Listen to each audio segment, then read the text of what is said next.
Om Swastiastu, Assalamualaikum warahmatullahi wabarakatuh, Shalom Nama Budaya, salam sejahtera untuk kita semua.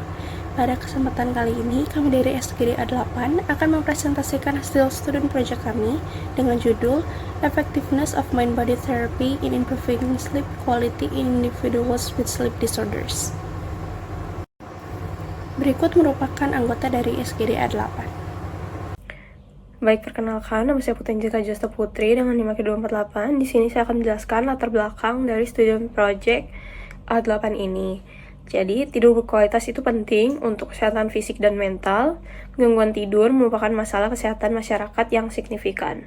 Prevalensi insomnia secara global pada dewasa diperkirakan sejumlah 16,2% dan pada lansia 40% memiliki kualitas tidur buruk, serta 29% mengalami insomnia. Gangguan tidur berdampak pada fungsi harian, serta meningkatkan risiko kardiovaskular, metabolik, imun, dan gangguan mental. Mind-body therapy seperti meditasi, yoga, tai chi, qigong, relaksasi, dan mindfulness menjadi intervensi yang semakin diminati. Studi menunjukkan mind-body therapy mengurangi gangguan tidur subjektif dan beberapa perbaikan objektif pada pasien kanker. Namun masih terdapat keterbatasan penelitian, seperti variasi metode, jenis intervensi, durasi, dan ukuran efek. Diperlukan penelitian lanjutan pada populasi dengan gangguan tidur untuk menilai efektivitas mind-body therapy secara komprehensif, baik subjektif maupun objektif. Baik, kemudian untuk rumusan masalah, yang pertama, apa definisi dan jenis utama gangguan tidur? Yang kedua, apa definisi dan jenis terapi pada mind-body therapy? Yang ketiga, bagaimana mekanisme fisiologis dan psikologis mind-body therapy terhadap kualitas tidur? Kemudian yang keempat, bagaimana efektivitas mind-body therapy terhadap kualitas tidur penderita dengan gangguan tidur? Lalu yang kelima, apa faktor yang mempengaruhi efektivitas mind-body therapy terhadap kualitas tidur penderita dengan gangguan tidur? Kemudian untuk tujuan penulisan, yaitu mengetahui definisi dan jenis utama gangguan tidur, mengetahui definisi dan jenis terapi pada mind-body therapy, mengetahui mekanisme fisiologis dan psikologis mind-body therapy terhadap kualitas tidur, mengetahui efektivitas mind-body therapy terhadap kualitas tidur penderita dengan gangguan tidur, mengetahui faktor yang mempengaruhi efektivitas mind-body therapy terhadap kualitas tidur penderita dengan gangguan tidur. Kemudian, untuk manfaat penulisan, yang pertama manfaat teoritis, diharapkan student project ini dapat menjadi dasar bagi pengembangan teori baru tentang efektivitas terapi mind body dalam mengelola gangguan tidur, stres, serta keseimbangan emosional dan fisiologis individu, dan dapat mendukung pengembangan pendekatan integratif antara bidang dalam memahami peran intervensi holistik terhadap kesehatan yang berhubungan dengan kualitas tidur. Kemudian, untuk manfaat praktis, diharapkan student project ini memberikan alternatif terapi non-obat yang lebih aman, murah, dan mudah diterapkan bagi individu yang mengalami kesulitan tidur dan dapat menjadi acuan untuk menerapkan program terapi mind body sebagai bagian dari intervensi klinis atau konseling tidur.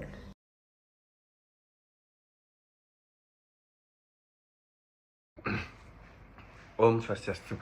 Sebelumnya perkenalkan, saya Bagus Ridya Yuliana Pitra dengan kejadian terakhir 192 dari SGD A8. Saya akan menjelaskan secara singkat definisi gangguan tidur.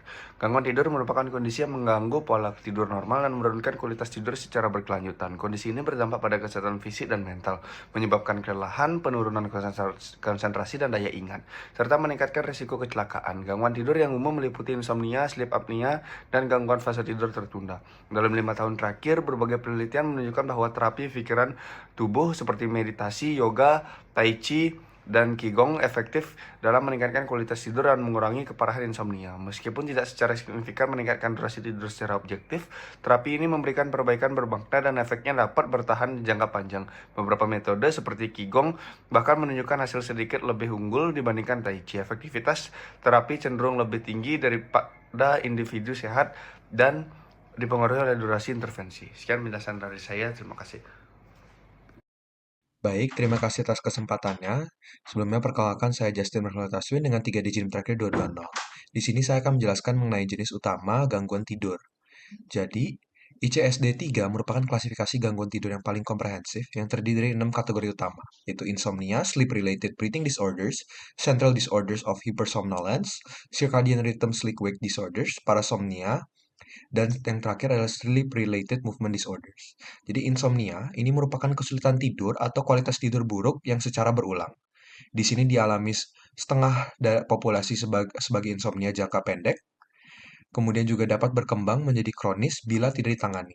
Kemudian kedua ada sleep-related breathing disorders. Gangguan utamanya merupakan sleep apnea, di mana di sini dapat dibagi menjadi 3 jenis kembali, yaitu pertama obstruksi sleep apnea atau OSA, sumbatan saluran nafas atas lebih atau sama dengan 10 detik. Kemudian central sleep apnea, otak tidak memberi sinyal untuk bernafas. Kompleks sleep apnea merupakan kombinasi antara OSA dan CSA. Gejalanya itu adalah terbangun tersedak, nafas terputus, dengkuran keras, kantuk siang berlebih, dan sakit kepala pagi. Baik, selanjutnya untuk yang ketiga adalah Central Disorders of Hypersomnolence. Di sini meliputi narkolepsi dan hipersomnia sentral. Gejala umumnya itu kelumpuhan saat tidur atau bangun, halusinasi sebelum tidur, dan kantuk berlebihan. Yang keempat ada circadian rhythm, sleep-wake disorders, di mana ketidaksesuaian waktu tidur dengan ritme normal masyarakat. Ini akan terjadi saat fase tidur terlalu maju atau advance atau tertunda terlalu delayed. Kemudian parasomnias, ini perilaku yang tidak normal saat tidur, umumnya pada tidur yang non-REM, yang akan muncul teror malam, kebingungan saat bangun, atau tidur berjalan. Kemudian yang terakhir yang keenam ada sleep-related movement disorders, yaitu merupakan gangguan paling umum, yaitu restless legs syndrome atau RLS. Ada juga sensasi tidak nyaman di betis yang merayap atau menjalar, dan keinginan untuk menggerakkan kaki. Di sini sleep-related movement disorders akan mereda saat kaki digerakkan dan bisa berupa idiopatik atau akibat defisiensi zat besi. Sekian dari saya yang kemudian akan dilanjutkan oleh rekan saya. Terima kasih.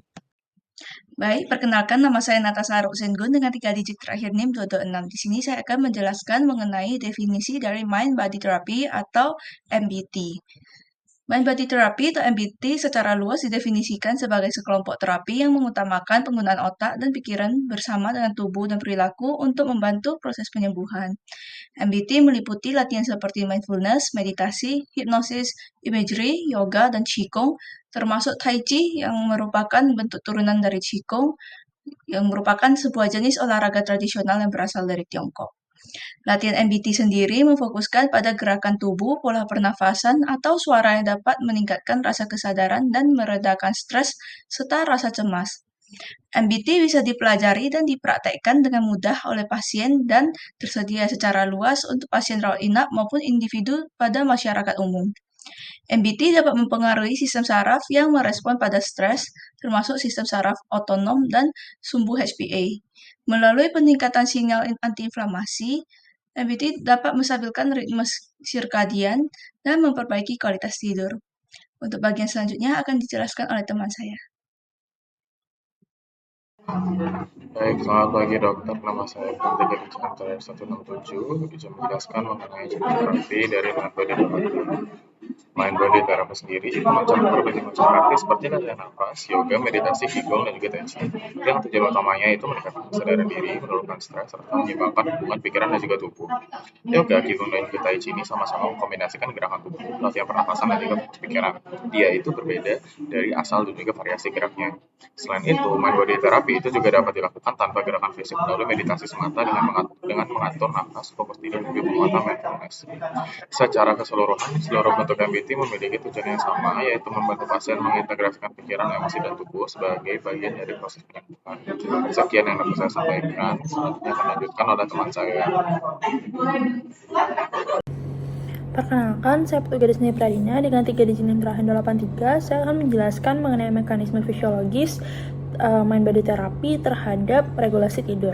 Yang pertama, Mind Body Therapy bisa bekerja pada regulasi neurobiologis di mana dia akan meningkatkan neurotransmitter yang berperan dalam relaksasi seperti serotonin, GABA, dan juga melatonin. Kemudian yang kedua, juga bisa bekerja pada regulasi sistem saraf otonom di mana dia akan menurunkan aktivitas dari saraf simpatis dan meningkatkan parasimpatis melalui mediasi dari aktivasi dari nervus vagus yang akan menurunkan tekanan darah, detak jantung, dan juga menimbulkan efek yang bisa menenangkan secara fisiologis. Kemudian yang ketiga bisa bekerja pada penurunan aktivitas HPA aksis di mana dia akan menurunkan kadar hormon stres seperti kortisol dan juga norepinefrin, sehingga tubuh akan berada dalam keadaan relaksasi fisiologis dan akan memperbaiki proses tidur. Kemudian yang terakhir bisa meregulasi dari aktivitas otak di mana dia akan meningkatkan aktivitas dari prefrontal cortex, anterior cingulate cortex, dan juga intrula yang berperan dalam pengendalian emosi, perhatian, dan juga kesadaran diri, dan menurunkan aktivitas dari amigdala yang berhubungan dengan respon rasa cemas dan juga stres. Sehingga individu yang rutin melakukan latihan berbasis kesadaran atau mind body therapy seperti contohnya adalah meditasi akan cenderung lebih tenang dan juga bisa resilient terhadap stres stres dan akan memperbaiki dari proses tidur. Sebelumnya perkenalkan, saya Sharon Putrawatnati dengan 3 digit NIM terakhir 111. Di sini saya akan menjelaskan mengenai mekanisme psikologis. Yang pertama, ada pengurangan hyperarousal kognitif. Terapi berbasis mindfulness secara spesifik melatih untuk mengembangkan kesadaran metakognitif, yakni kemampuan untuk mengamati pikiran dan kekhawatiran hanya sebagai peristiwa mental yang sementara, bukan fakta yang harus dilawan, sehingga membuat pre-sleep cognitive arousal menurun secara signifikan dan memfasilitasi transisi yang lebih mudah menuju tidur. 2. Peningkatan regulasi emosi dapat menenangkan sistem saraf otonom dan melatih individu untuk merespons pemicu stres secara lebih seimbang. Peningkatan keseimbangan emosional yang sering dimediasi oleh berkurangnya gejala kecemasan dan depresi merupakan jalur fundamental yang menjelaskan perbaikan kualitas tidur secara keseluruhan. Yang terakhir, pergeseran menuju acceptance. Mind-body therapy membantu mengubah sikap dari resistance menjadi acceptance dengan menumbuhkan mindfulness dan non-reaktivitas terhadap sensasi ataupun kondisi terjaga. Individu mengurangi kecemasan dan katastrofisasi terkait tidur sehingga memutus siklus stres insomnia dan memungkinkan tidur terjadi secara alami. Sekian dari saya, akan dilanjutkan teman saya. Terima kasih. Baik, kemudian selanjutnya saya akan menjelaskan mengenai efektivitas dari mind-body therapy menurut studi ataupun literatur. Jadi untuk mind-body therapy seperti mindfulness meditation, yoga, dan juga tai chi itu terbukti untuk meningkatkan kualitas tidur pada individu dengan insomnia atau gangguan tidur ringan sampai sedang. Kemudian berikut merupakan bukti untuk masing-masing dari jenis mind-body therapy.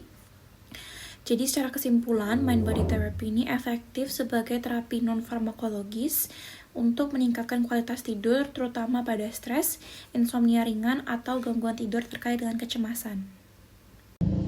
Baik, berikut adalah perbandingan mind-body terapis untuk kualitas tidur. Yang pertama adalah mindfulness, yang dapat menurunkan stres dan juga ruminasi, menstabilkan sistem saraf dan meningkatkan durasi dan efisiensi tidur. Yang kedua adalah meditasi, yang dapat menghasilkan relaksasi mendalam dan menurunkan aktivitas simpatis, mempercepat onset tidur dan mengurangi insomnia. Yang ketiga adalah hipnosis, yang dapat meningkatkan sugestibilitas dan juga relaksasi. Yang keempat adalah guided imagery, yang merupakan visualisasi menenangkan, yang menurunkan kecemasan dan memicu relaksasi untuk memperbaiki tidur. Yang selanjutnya adalah yoga, yang merupakan perbaikan postur dan juga pernapasan untuk mengurangi ketegangan dan juga kortisol, yang akhirnya meningkatkan kualitas tidur. Dan yang terakhir adalah tai chi, yang merupakan gerakan lembut ritmis yang efektif untuk meningkatkan kualitas tidur, termasuk pada kelelahan kronis maupun pasca COVID. Untuk faktor yang mempengaruhi pada efektivitas mind-body therapy itu pertama ada tingkat kepatuhan peserta dalam melakukan latihan rutin di luar sesi. Studi Chen tahun 2020 menunjukkan bahwa latihan mindfulness yang dilakukan secara konsisten di rumah berhubungan dengan peningkatan signifikan skor PSUI. Durasi dan intensitas program juga berperan, di mana intervensi lebih dari 8 minggu dengan sesi minimal 60 menit per minggu memberikan hasil yang lebih stabil. Selain itu, efektivitas MBT dipengaruhi oleh karakteristik individu, termasuk usia, jenis kelamin, tingkat keparahan insomnia, serta komorbiditas.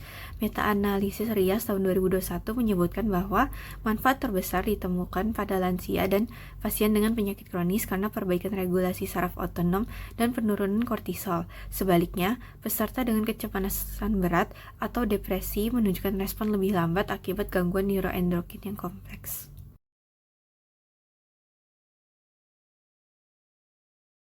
Baik, selanjutnya saya akan menjelaskan kesimpulan dan juga saran dari student project kami.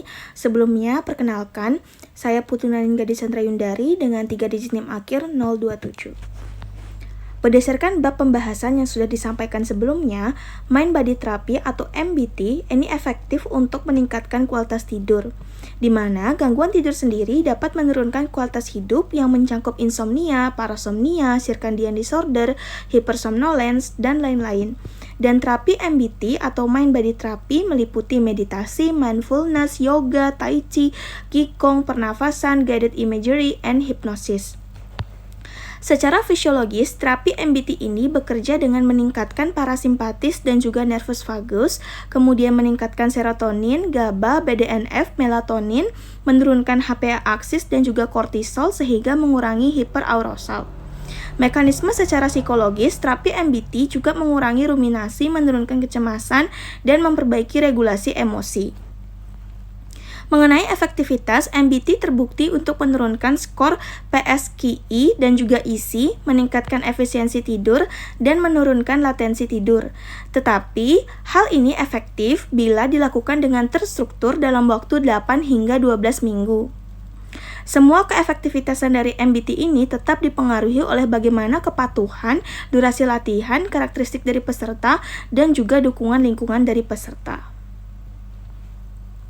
Saran yang bisa kami sampaikan adalah yang pertama, praktisi kesehatan dapat menggunakan MBT sebagai terapi non-farmakologis lini awal atau pendamping insomnia ringan hingga sedang. Kedua, program MBT ini dianjurkan dilakukan 8 hingga 12 minggu, disesuaikan dengan kemampuan daripada individu. Ketiga, individu perlu latihan MBT secara rutin di luar daripada sesi formal untuk hasil yang lebih optimal. Keempat, peneliti perlu RCT lebih kuat dengan pengukuran yang objektif seperti aktigrafi atau PSG. Yang kelima, penelitian mekanisme biologis jangka panjang dan perbandingan antar jenis MBT perlu dikembangkan. Yang terakhir, pembuat kebijakan perlu mendukung implementasi dari MBT di layanan kesehatan primer dan menyediakan pelatihan bagi tenaga kesehatan. Baik, sekian yang bisa kami sampaikan dari SGD A8. Kami ucapkan terima kasih atas perhatiannya. Mohon maaf apabila ada kata-kata yang kurang berkenan. Kami tutup dengan Parama Santi. Om Santi Santi Santi Om. Wassalamualaikum warahmatullahi wabarakatuh. Shalom, salam sejahtera bagi kita semuanya.